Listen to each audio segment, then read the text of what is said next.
ರಾಜ್ಯದಲ್ಲಿ ತಣ್ಣಗಾಗಿದ್ದಂಥ ಹಿಜಾಬ್ ವಿವಾದ ಮತ್ತೆ ಮುನ್ನೆಲೆಗೆ ಬರುವಂತ ಮುನ್ಸೂಚನೆ ಕಾಣ್ತಾ ಇದೆ. ರಾಜ್ಯ ಸರ್ಕಾರ ನಿನ್ನೆ ಆದೇಶವನ್ನು ಪ್ರಕಟಿಸಿತು. ರಾಜ್ಯದ ಶಾಲೆ ಕಾಲೇಜುಗಳಲ್ಲಿ ಹಿಜಾಬ್ ಧರಿಸೋದಕ್ಕೆ ಅವಕಾಶ ಇದೆ ಅನ್ನೋದು ಸರ್ಕಾರದ ಆದೇಶ. ಈ ಆದೇಶದ ಬೆನ್ನಿಗೆ ಹಿಂದೂ ಸಂಘಟನೆಗಳು ಮತ್ತು ಬಿಜೆಪಿ ಆಕ್ರೋಶಗೊಂಡಿದ್ದಾರೆ. ಬಿಜೆಪಿ ನಾಯಕರು ಅಸಮಾಧಾನ ವ್ಯಕ್ತಪಡಿಸಿದ್ದಾರೆ. ಹಿಂದೂ ಸಂಘಟನೆಗಳು ಆಕ್ರೋಶ ವ್ಯಕ್ತಪಡಿಸ್ತಾ ಇದ್ದಾರೆ. ರಾಜ್ಯದಾದ್ಯಂತ ಇವತ್ತು ಪ್ರತಿಭಟನೆಗೆ ಹಿಂದೂ ಸಂಘಟನೆಗಳು ಕರೆ ಕೊಟ್ಟಿದ್ದಾರೆ. ಆದೇಶದ ಪ್ರತಿಯನ್ನ ಹರಿದು ಹಾಕ್ತೀವಿ ಅಂತ ಹುಬ್ಬಳ್ಳಿಯಲ್ಲಿ ಶ್ರೀರಾಮ್ ಸೇನೆಯ ಮುಖ್ಯಸ್ಥ ಪ್ರಮೋದ್ ಮುತಾಲಿಕ್ ಮಾತನಾಡಿದ್ದಾರೆ.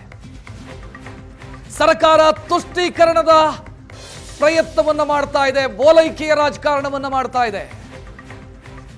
ಹಿಜಾಬ್ಗೆ ಅವಕಾಶ ಕೊಡೋ ವಿಚಾರಕ್ಕೆ ಸಂಬಂಧಿಸಿದಂತೆ ಹೈಕೋರ್ಟ್ ಕೂಡ ಸರ್ಕಾರದ ಆದೇಶವನ್ನು ಎತ್ತಿ ಹಿಡಿದಿತ್ತು.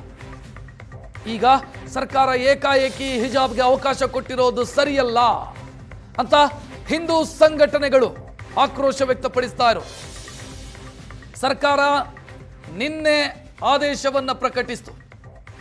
ಅದಕ್ಕೂ ಮೊದಲು ಸುದ್ದಿಗೋಷ್ಠಿಯನ್ನ ಮಾಡಿದರು ಸರ್ಕಾರದ ಸಚಿವರು, ಶಿಕ್ಷಣ ಸಚಿವರು, ಆರೋಗ್ಯ ಸಚಿವರು ಸೇರಿ.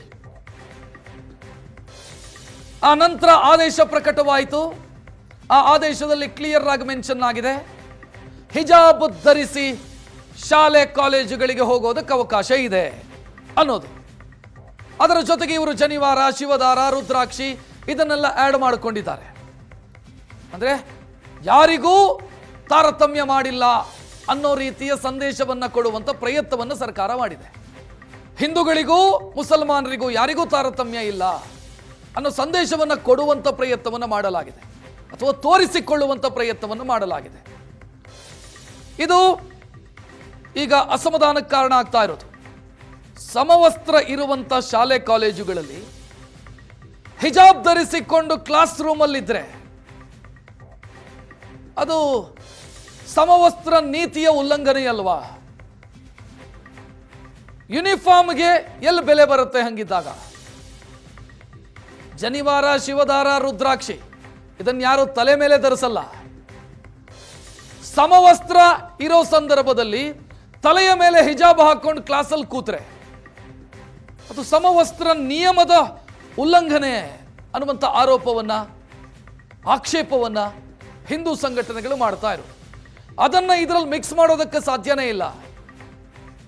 ಅಲಂಕಾರಿಕ ವಸ್ತುಗಳನ್ನು ಬಟ್ಟೆಯ ಒಳಗೆ ಧರಿಸುವಂತ ಜನಿವಾರವನ್ನು, ಶಿವದಾರವನ್ನು, ರುದ್ರಾಕ್ಷಿಯನ್ನ ಹಿಜಾಬ್ ಜೊತೆಗೆ ಹೇಗೆ ಮಿಕ್ಸ್ ಮಾಡೋದಕ್ಕೆ ಸಾಧ್ಯ ಇದೆ? ಅದಕ್ಕೆ ಹೋಲಿಕೆಯೇ ಸರಿಯಲ್ಲ ಅಂತ ಹಿಂದೂ ಸಂಘಟನೆಗಳು ಹೇಳ್ತಾ ಇದ್ದಾವೆ.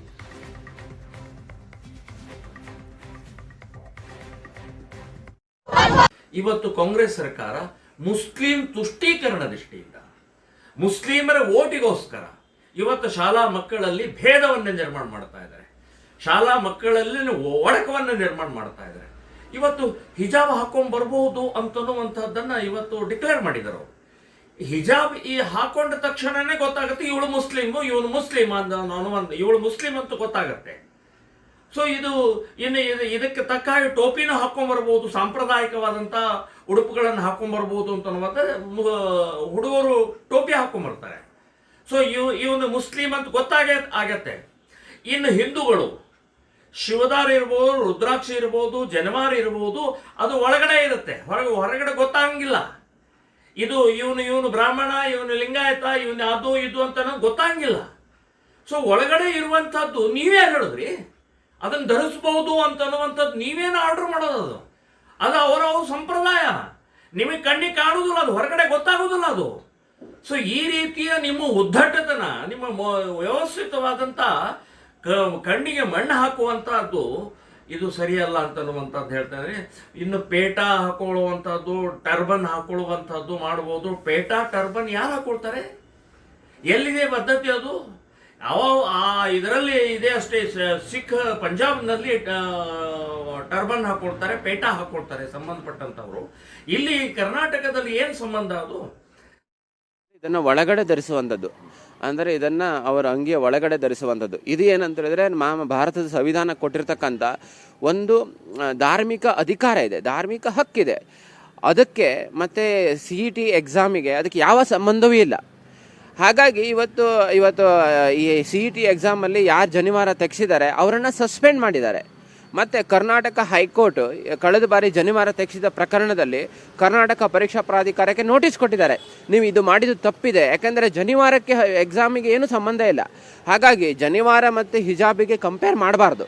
ಯಾಕೆಂದರೆ ಜನಿವಾರ ಒಳಗಡೆ ಧರಿಸುವಂಥದ್ದು, ಹಿಜಾಬನ್ನು, ಬುರ್ಕಾವನ್ನು, ಟೋಪಿಯನ್ನು ಹೊರಗಡೆ ಧರಿಸುವಂಥದ್ದು. ಅದರಿಂದ ಭೇದ ಭಾವ ನಿರ್ಮಾಣ ಆಗುತ್ತೆ, ಅದರಲ್ಲಿ ಪರೀಕ್ಷೆಯ ಒಂದು ರೂಲ್ಸ್ ವೈಲೇಷನ್ ಆಗುತ್ತೆ. ಹಾಗಾಗಿ ಇವತ್ತು ಅದಕ್ಕೆ ಕಂಪೇರ್ ಮಾಡಲಿಕ್ಕೆ ಸಾಧ್ಯ ಇಲ್ಲ. ಈಗ ಜನಿವಾರಕ್ಕೆ ಅವಕಾಶ ಕೊಟ್ಟಿದ್ದಕ್ಕಾಗಿ ಹಿಜಾಬಿಗೆ ಅವಕಾಶ ಕೊಡಬೇಕು ಹೇಳುವಂಥದ್ದು ಇದು ಅದು ಸರಿಯಲ್ಲ. ಯಾಕಂದರೆ ನಾಳೆ ಹಿಜಾಬಿಗೆ ಅವಕಾಶ ಕೊಟ್ಟರೆ ಹಿಂದೂ ವಿದ್ಯಾರ್ಥಿಗಳು ಕೇಳಿದರೆ ನಮಗೆ ಕೇಸರಿ ಶಾಲೆಗೂ ಅವಕಾಶ ಕೊಡಿ ಅಂತ ಕೇಳ್ತಾರೆ. ಅಲ್ಲ ಸರ್, ಈಗ ಪ್ರಮುಖವಾಗಿ ಪ್ರಶ್ನೆ ಮೂಡ್ತಾ ಇರೋದು ಏನಂತ ಹೇಳಿದ್ರೆ, ಹಿಜಾಬನ್ನು ಹಾಕೋ ಏನೋ ಕೇಸರಿ ಶಾಲೆ ಅಥವಾ ಏನು ಹಣೆಗೆ ವಿಭೂತಿ ಇಡ್ಲಿಕ್ಕಾಗುತ್ತೆ, ತಲೆಗೆ ಹೂವನ್ನು ಮುಟ್ಕೊಂಡ್ಬಿಡ್ಲಿಕ್ಕೆ ಅವಕಾಶ ಮಾಡಿಕೊಡ್ತೀರಾ, ತಾಳಿನ ಹಾಕ್ಲಿಕ್ಕೆ ಅವಕಾಶ ಕೊಡ್ತೀರಾ, ಕಾಲು ಸುತ್ತನ ಹಾಕಕ್ಕೆ ಅವಕಾಶ ಕೊಡ್ತೀರಾ ಅನ್ನೋದ್ರೆ ನಾವು ಹಿಜಾಬ್ ಹಾಕೊಂಡ್ಬರ್ತೀವಿ, ಅದು ನಮ್ಮ ಸಂಪ್ರದಾಯ, ನಮ್ಮ ಮುಸ್ಲಿಂ ಸಂಪ್ರದಾಯ ಅಂತ ಬಂದಿದೆ, ಅದಕ್ಕೆ ನೀವು ಯಾಕೆ ವಿರೋಧ ಮಾಡ್ತೀರಾ ಅಂತ ಚರ್ಚೆ ಸರ್. ನೋಡಿ, ಮೊಹಮ್ಮದ್ ಪೈಗಂಬರ್ ಅವರ ವಂಶಜರು ಈಗಲೂ ಸಹ ಜೋರ್ಡಾನ್ ಅಧ್ಯಕ್ಷ ಇದ್ದಾರೆ. ಅವರೇ ಮೊಹಮ್ಮದ್ ಪೈಗಂಬರ್ ಇಸ್ಲಾಮನ್ನು ಸ್ಥಾಪನೆ ಮಾಡಿದ ಅಧ್ಯಕ್ಷರೇ. ಅವರ ಫ್ಯಾಮಿಲಿ ಇರ್ಬೋದು, ಹೆಣ್ಮಕ್ಳಿರ್ಬೋದು, ಯಾರೂ ಸಹ ಹಿಜಾಬ್ ಧರಿಸೋದಿಲ್ಲ. ವಿದೇಶಗಳಲ್ಲಿ ಅನೇಕ ಇಸ್ಲಾಮಿಕ್ ರಾಷ್ಟ್ರಗಳಲ್ಲಿ ಹಿಜಾಬ್ ಬ್ಯಾನ್ ಇದೆ.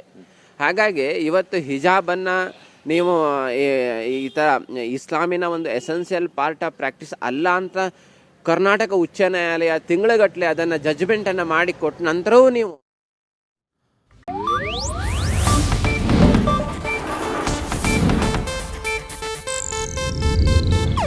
ಇದು ಏಷ್ಯಾನೆಟ್ ನ್ಯೂಸ್ ನೆಟ್ವರ್ಕ್ ಪ್ರಸ್ತುತಿ.